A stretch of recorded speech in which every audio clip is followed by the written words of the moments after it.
So we all know that Trump has given full force, that is, kill orders if necessary, in Portland. And we see that a judge has now smacked down for the second time his order to send in National Guard into Portland. Meanwhile, they just blew up a judge's house. Who's they? I will tell you this. The reason I believe that Pete Hegseth is in charge because Pete Hegseth has a special set of skills. His skill set is counterintelligence. He's been deployed 3 times, really not over a year each time, and 10, 15, 8 years apart each time. But his expertise, if you don't know what counterintelligence is, it's sabotage. He will go into other countries and create havoc for the opposition by any means necessary. So that means putting in spies, that means blowing things up, that means causing disturbances, anything to get a leg up on the enemy. And right now, that enemy, in the eyes of Trump and Stephen Miller, as you will hear, is the Democrats in America, the leftists. They are now domestic terrorists, according to the Trump regime. Why do you think he's doing that? In my opinion, Trump is not going to give up power if he can help it ever. I don't know why everyone keeps thinking we can depend on the Supreme Court. If you watch my videos from the last 2 years, the playbook was very clear. I said he's going to do everything that Putin did. So that means getting rid of the federal government. That means getting rid of all regulations. That means getting rid of Congress. That means getting rid of the courts. And now we're here. Is it hyperbole now? This is the home of South Carolina Judge Diane Goodstein. And before you ask, yes, she has voted against the Trump administration on some recent pretty high-profile cases. Her husband was a former state senator on the Democratic side, and he had to be airlifted to the hospital. In fact, the entire family was in the house at the time of the explosion, and they only survived because they had to jump out the window.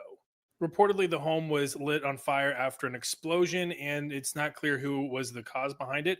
But it does need to be pointed out that this happened less than a day after Stephen Miller issued this tweet. Now, no, I'm not accusing Stephen Miller of being behind this, but the timing is a bit concerning. And for those of you listening along and you don't want to read, I'll just read the tweet for you. It says, the issue before us is now very simple and clear. There's a large and growing movement of left-wing terrorism in this country. It is well organized and funded, and it is shielded by far-left Democrat judges, prosecutors, and attorney general. The only remedy is to use legitimate state power to dismantle terrorism and terror networks. Obviously, he's just stating here that he thinks that the left wing or the Democrats are terrorists, and that the only way to fix this problem is to dismantle them as terrorists. So again, I'm not going to make any accusations or connections here. We don't know who did the fire. It could be anything. It could be just a bad, fuse or something. Who knows? But given the rhetoric lately, given the hypersensitivity to violence between, the different parties, this is something to keep in mind and pay attention to. Okay, so he's stating in the facts of, maybe an accident. You believe that? Do you? Well, I'm going to tell you how sabotage works. And I'm going to tell you something that I've been telling you for the last 2 years. Matter of fact, if you don't believe me, let me go back in time. War. It's a war on killers. It's a war on terrorists. These are not narco traffickers. These are narco terrorists who terrorize.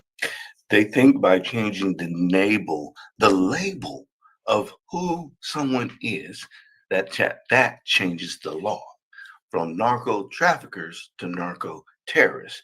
You see, a terrorist is a national threat. So if I label you a terrorist in the United States, they are conditioning our minds to say we can kill on sight because they put this man up here to deliver a message. The message is not about the boat in the water, because the boat in the water is not the problem here on the ground. So he's going to bring the problem from the water to the USA. So the tactic must be the same. And listen, Martha, we got to work on our own population here. We got to start working on our own population here. You think we just now starting to do that? Because we create the demand, and this is parents' responsibility. We created the man. You don't know how significant those words are. We created the drug traffickers in Panama. We created the drug traffickers in Colombia. We created the drug traffickers in Cuba. We created the drug traffickers in Vietnam. We created the drug traffickers in Afghanistan. Now, there were drug traffickers before we got there, but we took over the drug trade and took it to a whole nother level by using U.S. means. That means Army, Navy, Marines, in order to move the drugs, with Navy SEALs, with Delta, stuff the regular Army didn't know about. We took over the drug trade. Why do you think we had Oxycontins like candy in America during the war in Afghanistan? We took over the poppy field. Okay, so a judge has smacked down Trump's order to send National Guards in Portland, and this is the second time. So she did it on Saturday, and then she had to do it again on today. Soon and very soon, they're just going to ignore the judges altogether. I already told y'all what's going to happen. I'm tired of telling y'all the same stuff over and over. The point now is that the judges are doing the best they can. But what can you do when an army tells you you're a terrorist because you're upholding the Constitution that's going against the dictator? Let's take a look at it. Or Leonard Leo or whoever led him astray because he doesn't like her particular rulings. And she framed the issue in her order on Saturday so perfectly. To my audience, I said it's 31 pages, but you really just need to read the first paragraph and one of her last paragraphs to understand it. In her first paragraph for our audience, she said on Saturday, and this, like you said, it was illegal then and it's illegal now. She said, this case involves the intersection of three of the most fundamental principles in our constitutional democracy. The first concerns the relationship between the federal government and the states. The second concerns the relationship between the United States Armed Forces and domestic law enforcement. And the third concerns the proper role of the judicial branch in ensuring that the executive branch complies with the laws and limitations imposed by the legislative branch. Whether we choose to follow what the Constitution mandates with respect to these three relationships goes to the heart of what it means to live under the rule of law in the United States. And then she ended it this way, and I'm sure this is sort of the animating force in her decision-making. She said at the end of her order on page 30 from Saturday, this country has a long-standing and foundational tradition of resistance to government overreach, especially in the form of military intrusion into civil affairs. Quoting from James Madison address to the Constitutional Convention, a standing military force with an overgrown executive, well, we've got an overgrown executive, will not long be safe companions to liberty. The means of defense against foreign danger have been always the instruments of tyranny at home. This historical tradition boils down to a simple proposition. This is a nation of constitutional law, not martial law. Defendants have made a range of arguments that, if accepted, risk blurring the line between civil and military federal power to the detriment of this nation. Well, I'm here to tell you that, in my opinion, none of that even matters. It doesn't even matter. Truth be told, she might wind up dead tomorrow. Truth be told. So we can't take that with a grain of salt, because he is definitely not going to listen, and he tries to make it look like it in the public eye, but he's not listening.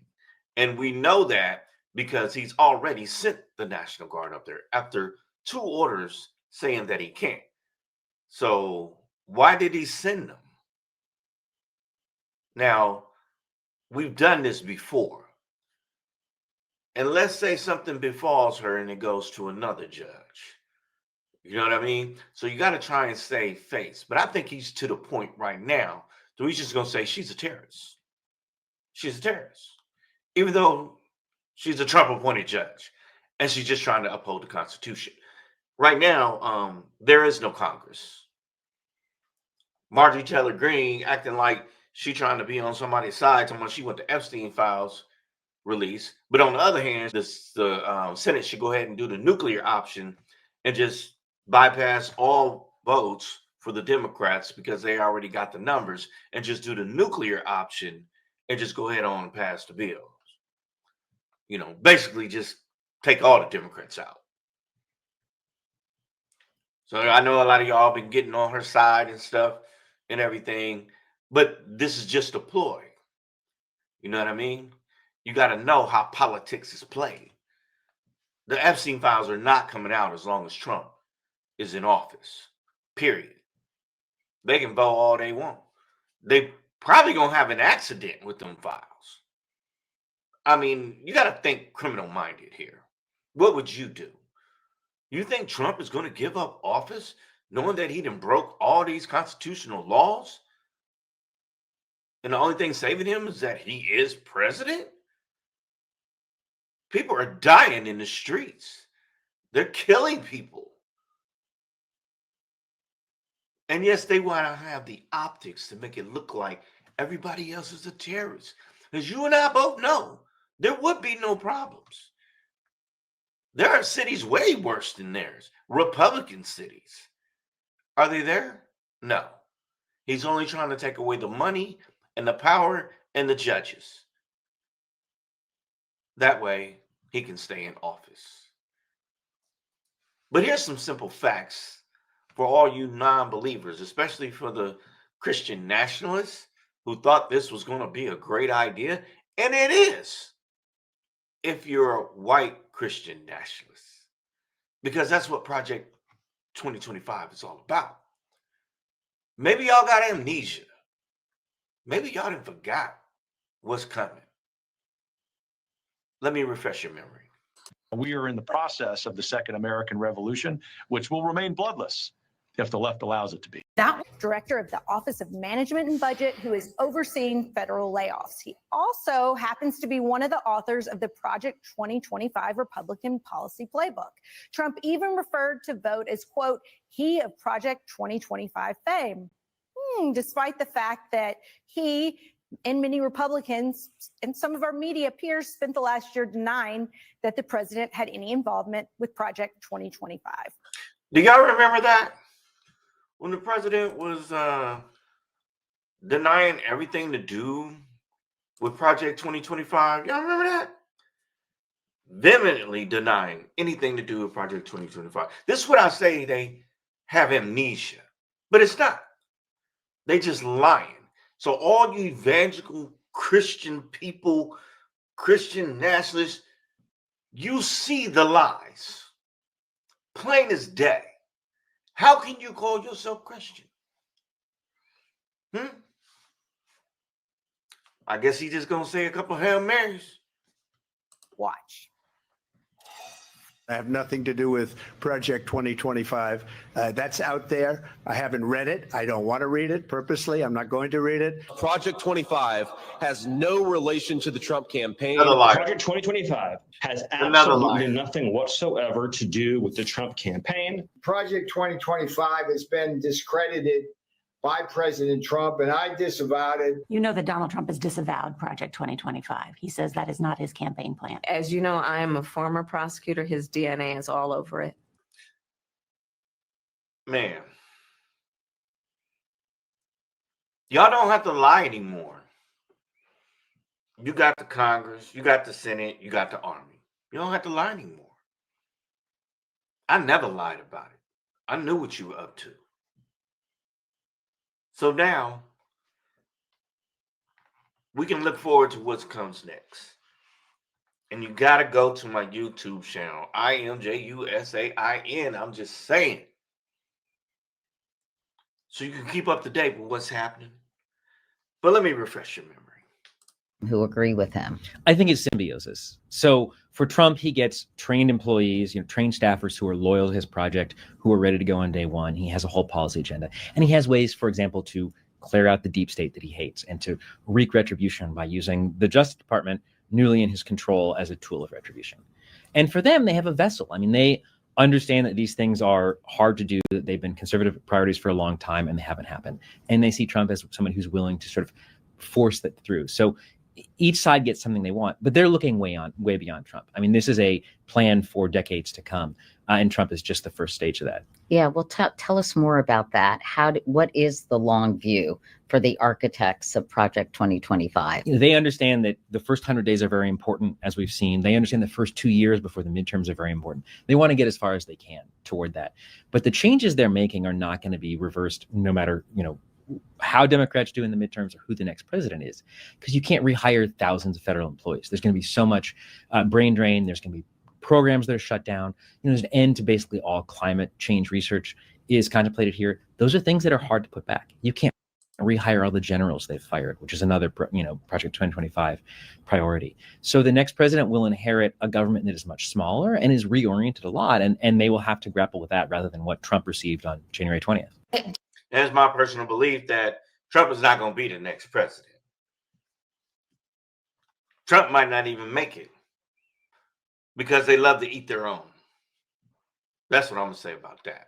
Doesn't just include policy proposals on things like immigration, education, or the economy, but rather a portrait of America that extremist conservatives wish to implement with the next Republican president, whether it be Trump or not. Every sector of the executive branch has a detailed plan laid out in Project 2025 of how it can carry out an ultra-conservative agenda. Read Democracy Docket senior staff writer Matt Cohen's full outline of Project 2025 on our website. It wants to get rid of PAVE. This is what y'all don't want to listen to. This is what y'all don't want to learn. What's about to happen? But if you're a white Christian nationalist, things might not be as bad, but you can forget about them $20 and $30 jobs. You can forget about them unions. Y'all can forget about that. Straight like that. Because the middle class gone. You haven't been paying attention to what I've been telling you about Prosperity, what I've been telling you about California Forever, what I've been telling you about Elon Musk cities, Bill Gates city, Amazon cities that they're building now with these new super 7 football field data centers. Yeah. I better pay attention to the, SMRs, you know what I mean? You don't know anything about stocks. You don't know anything about the small modular reactors that they're building. It's about to go nuclear. But PAVE is what's going to affect people that are minorities first. Because Bill Gates and them been taking all y'all land. If you haven't watched my video on agriculture I just did the other day and how it's the biggest land grab ever in history right now. And these new freelance government laws are going to give Elon and Bezos and all them eminent domain over your land. Better go back and watch my videos on YouTube if you don't know what I'm talking about. You know what PAVE is? PAVE is simply a task force dedicated to ending bias in home valuation. See, homeownership has always been the quickest path to generational wealth in this country up until around 1968. Yes, that's 1968. That means some of y'all mamas was born. You could legally just be like, nah, I don't want to sell my house to a black. And you be Gucci, you be fine. So black people had to fight for laws to simply stop folks from blocking us from getting homes. I want you to think about what I just said. We had to fight for laws to do something as simple as that. Now remember, he said 1968. That wasn't that long ago. That's within my lifetime. So we've only had these rights for a little bit of time. Some of y'all sitting at home oblivious to what's going on. Some of y'all gonna be swinging from trees.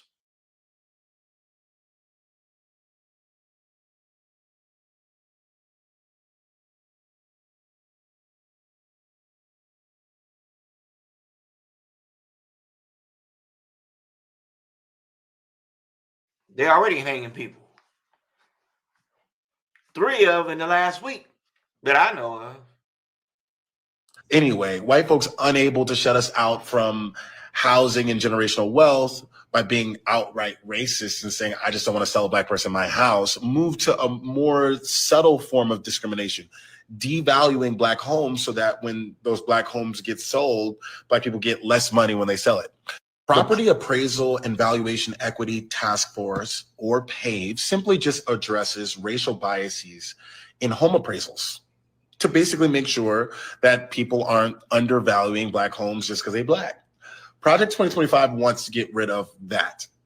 Conservatives are so cartoonishly evil sometimes. It just doesn't even, it doesn't feel real.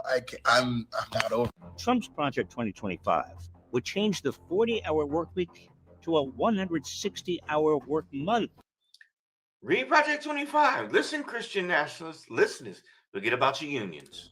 So your boss could make you work extra hours with no overtime pay by cutting your hours later in the month. Page 592, to be exact. Project 2025. Read it. And all these things are happening because we've given so much support to other countries.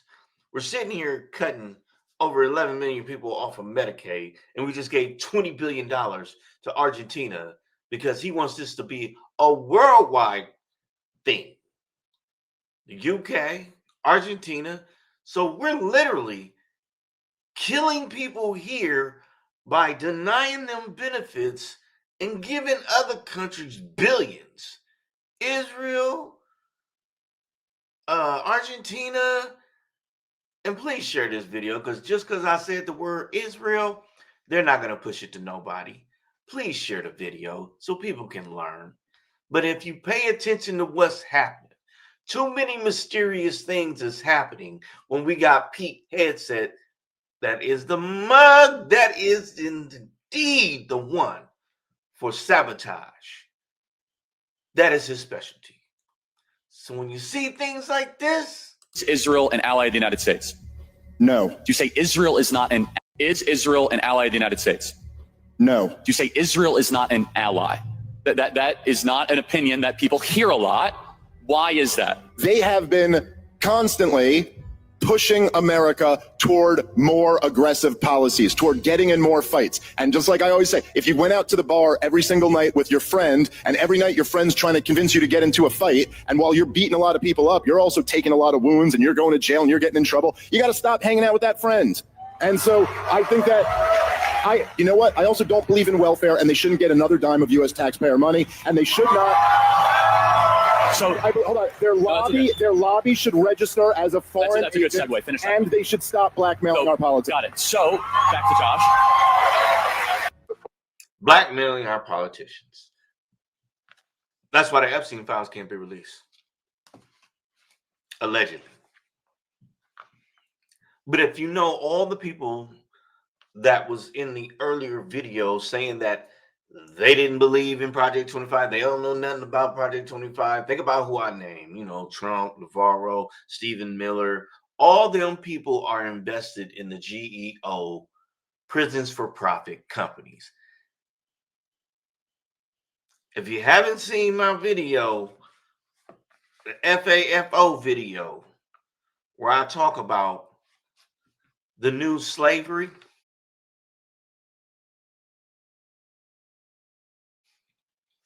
and where I talk about how they're going to have, special types of citizenships, basically just like what happened in the Holocaust. You know what I mean? I call them open air prisons. We do this all the time. It started back way back in the day with the war on drugs, with the war on terrorism, when we started, having open air prisons over in Syria with the Taliban and the ISIS families, that we paid them countries to have these open air prisons. They've been there over 20 years. They're just having babies to go into slavery. They'll never be free. You know what I mean? So then we moved over to Israel, and you've seen them move all them people out into the deserts. First, there was open air prisons, though.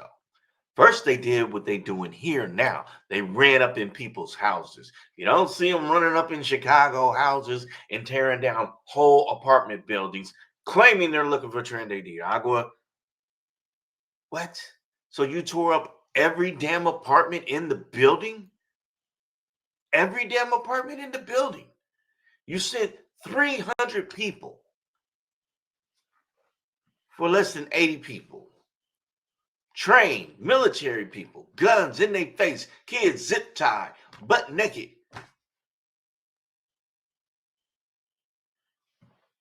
Y'all see the babies dying in Gaza? Y'all don't think they're gonna do that here? Y'all act like we never had slavery here. Y'all act like the whole country has never done this before.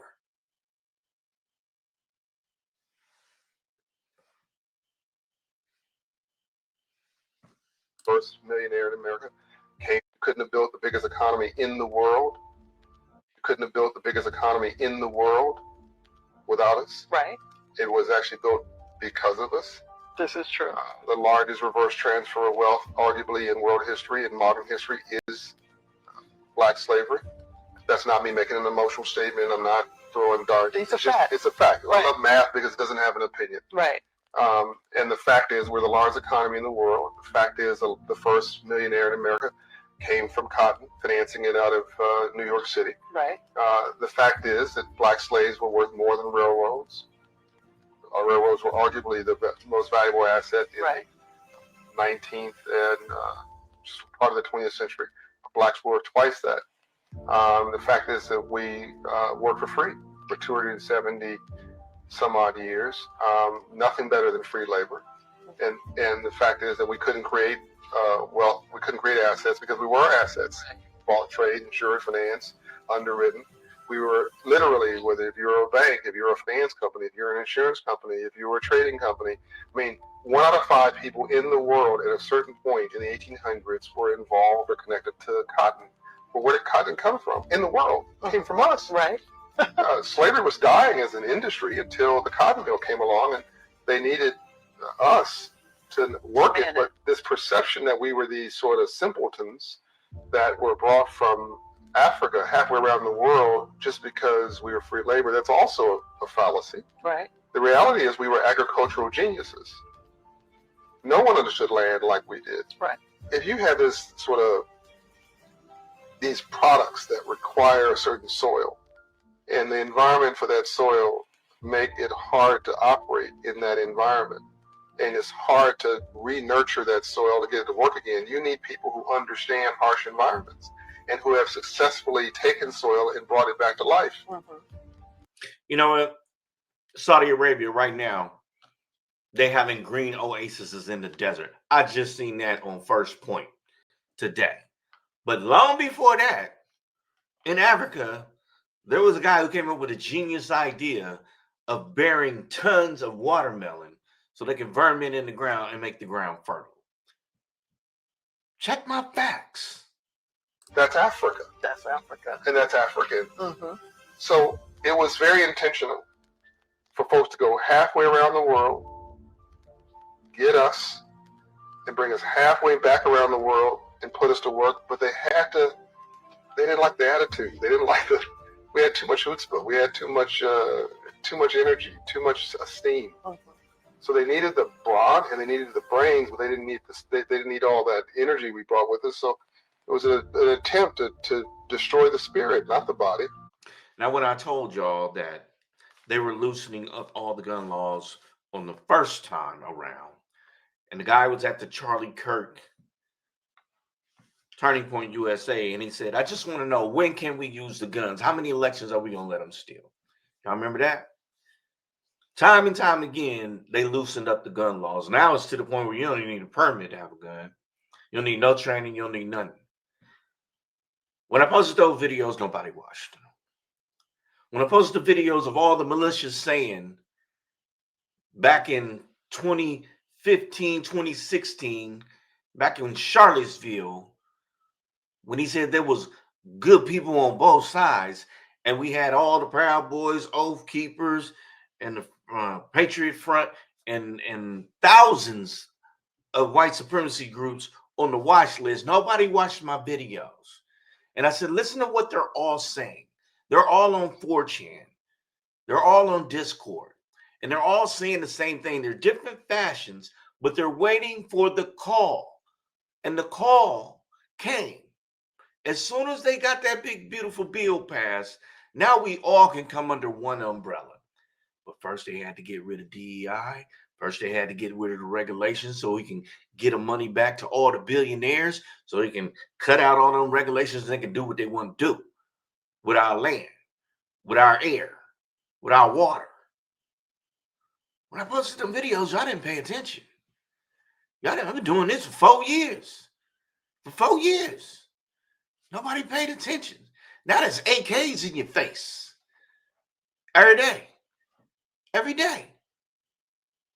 Where is our Project 2026? Are any of y'all on democracy docket? Are any of y'all paying attention to the people that are fighting, that are supporting these judges that are dying now? Now remember, that was a judge that they went in their house, they shot the dog, killed the husband, and he killed the wife before Charlie Kirk. These are special ops. And then they throw so much at you, you don't know what to believe. That's a Steve Bannon tactic, the one that's in the Epstein files. Yeah. Our Secretary of Commerce, he in the Epstein files. Trump in the Epstein files. I don't know how many of the Supreme Court members are in the Epstein files. I don't know. We ain't seen it yet. If there's any in there, but they sure act like it in my book. That's just my opinion. I don't know that for sure. But they sure act like it. But you got to be a part of something. And these are trying times. Everything I just said in this video, I made videos on. You know, when I talk about FBI, CIA, and all these different organizations that sell drugs, I got the videos on that shit really happened. Guy just wrote a book on it, on the special ops, Black Delta forces, you know, killing their own people behind drugs and stuff, on base and off base. And they ain't saying nothing that I didn't learn off the news. You know, I'm only drawing the conclusions that have already been drawn. I'm not Nostradamus, but I pay attention and I check history. That's how I knew what was going to happen. 4 years ago, I knew what was going to happen. He even wrote a book about it. And y'all was, I don't know, in a daze or something. I guess the 0.04% ain't even 1% of America, the gay people and the LGBTQ people got y'all so riled up that y'all missed it. What was really about to happen. Say goodbye to your MAGA farmlands. Say goodbye to your unions. Say goodbye to your 40-hour work weeks. We broke. And the thing that made this country so great was slavery, free labor. And y'all just gave them all the money in the world to do it again. But if we ever get our stuff together and come together and let go of all this culture bull crap and learn how to maneuver right, we might be able to sing the same song. We might be able to be in harmony. I don't know. Y'all think about it. You want to talk shit? You want to run your mouth? You want to take